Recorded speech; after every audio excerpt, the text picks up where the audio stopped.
Let me tell you how I got into the prophetic. I didn't used to prophesy or do, I could, you know, word of knowledge here and there, but it was not to that extent. One night I was watching the video of William Branham, a man that had been so criticized by the body.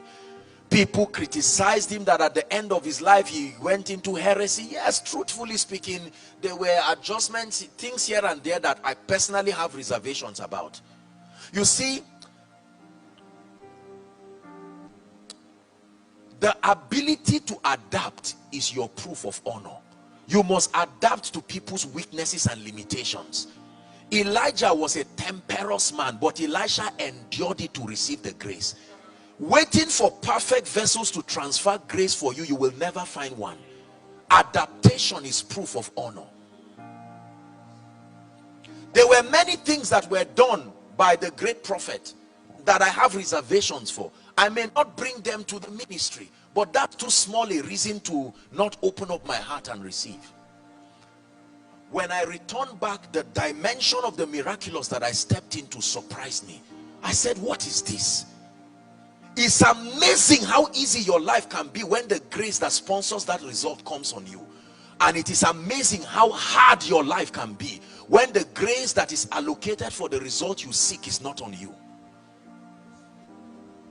We're wrapping up. I'm praying 2 minutes, 3 minutes, and we're done. But it's important to establish this so that the prayer will be able to find a place in our hearts.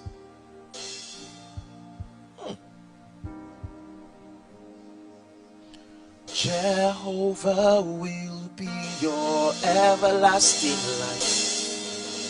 He'll be your glory, your strength and your sight. The light of the moon will be like the light of the sun, and the light of the sun will shine 7 times as bright. When Yahweh binds up the wounds of this world, he heals all the bruises inflicted by this world.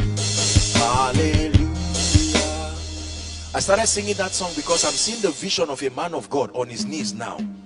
I'm seeing the vision of a man of God. You are a preacher, and I'm seeing you on your knees crying and saying, Lord, I've desired an impartation. I want you to know that your life is about to change. Please give me a little volume. You see, when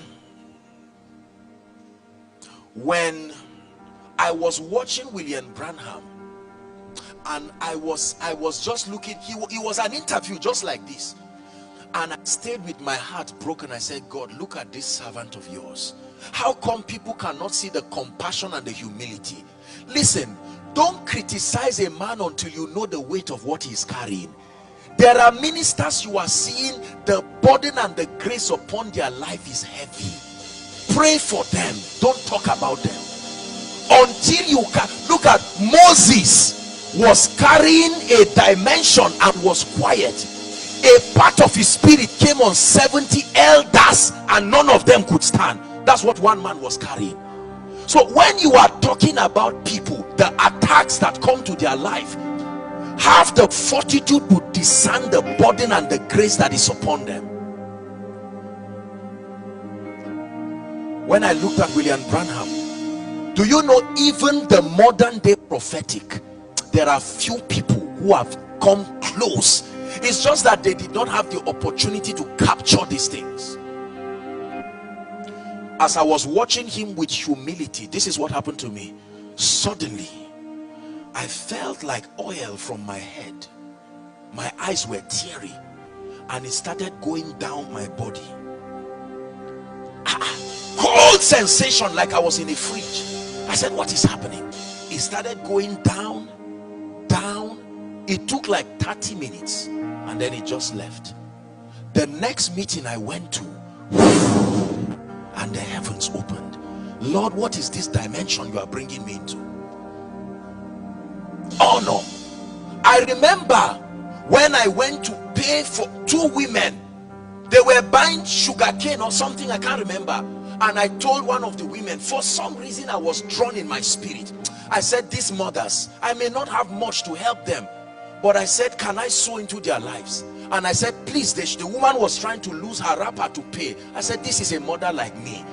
Let me honor this woman. And then I began to, I brought out 100 naira, I think, and I paid for them. Pastor, when I did that, the women began to bless me. Frail mothers.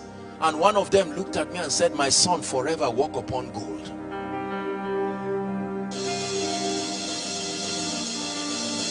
So when I say I'm a product of many anointings, it is true.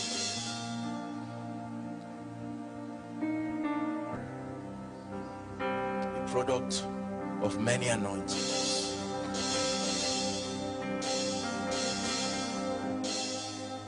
I had the opportunity, by the grace of God and the privilege of God's grace, to honor the man that began the first official mentor in my life that I shared with you, that began to train me in the seminary. I had the opportunity a few days ago to search for him and to honor him. And I told him, after many decades, what you have done still stands. And I am grateful to return back. No matter what I've become today, I know you are an old man there, but I want you to know that I am wise enough to return to you to say, God bless you. And he sent a text and began to prophesy. This is how we rise, by discernment. Emoji will destroy us, and you may not backslide, but you will camp at a level. You will keep preaching things you cannot defend. The grace dimension to defend your spiritual propositions is not there. And this is a generation that needs proofs. When I came to you, I did not come with the excellency of speech, he says, but in the demonstration of power, that your faith would not rest upon the eloquence, the wisdom, Sophia of men, but upon the power of God. I'm about to pray. I do not stand to one who is the absolute custodian of the grace of God in the body. That would be flattery and that would be foolishness. But I can tell you one thing, I come as one who is a privileged steward of the mysteries of the kingdom for this generation.